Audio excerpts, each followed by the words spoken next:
Au printemps de 2021, le mouvement social vivait une victoire majeure, celle des femmes de chambre de l'hôtel Élise Batignolles après 22 mois de lutte. Cette lutte, emblématique d'un mouvement social très marqué par les luttes des femmes, des personnes racisées, des travailleuses précaires et de la sous-traitance, doit nous faire réfléchir. À peine soutenues par le syndicat qui devait les organiser au départ, elles ont redoublé de détermination pour trouver un autre syndicat, mais aussi des soutiens extérieurs, qu'elles ont trouvés majoritairement dans les collectifs féministes et antiracistes auto-organisés. Une lutte de tous les jours, une grève reconductible, une détermination sans faille pour des conditions de travail plus dignes, mais aussi pour rendre visibles les travailleuses qui se habituent dans l'ombre.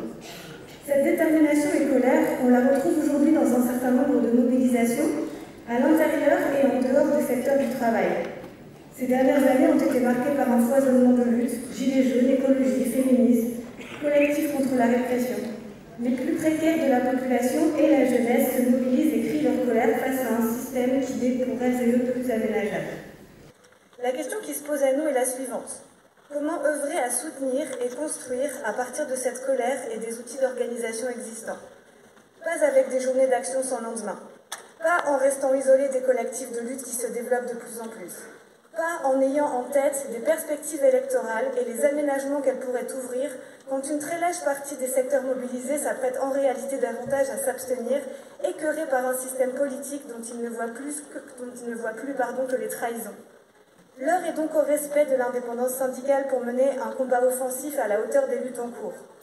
Quand les lycéens et lycéennes se font réprimer dans leurs établissements scolaires, quand une centaine de collectifs féministes s'organisent pour œuvrer à la grève féministe, quand un réseau éco-syndicaliste se développe face à l'urgence climatique, quand les collectifs contre l'extrême droite se développent et s'efforcent de s'associer avec d'autres contre toutes les formes d'oppression, comment justifier ne pas s'investir dans ces cadres? Comment justifier ne pas les contacter? Comment justifier de ne pas engager en urgence des discussions pour œuvrer au plus près des luttes à la convergence que nous appelons trop souvent abstraitement de nos vœux? La base dont nos syndicats veulent se revendiquer est là.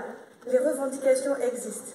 C'est notre rôle que de porter haut et fort ces revendications, mais aussi un véritable rapport de force à travers des mobilisations contrôlées par la base. Pour cela, un moyen, des assemblées générales, interprofessionnelles, intercollectifs, pour mettre au centre la question de la grève. Grève pour les salaires, grève contre l'inflation, grève contre la précarité, grève féministe du travail reproductif salarié ou non salarié, grève reconductible décidée à la base. Je conclurai sur un dernier point. On a beaucoup parlé dans ce congrès de l'extrême droite, des luttes antiracistes, de soutenir les sans-papiers. Mais l'extrême droite, c'est dans la rue qu'elle se combat. Et plus les mobilisations sociales sont nombreuses, moins on entend et on voit l'extrême droite. Merci.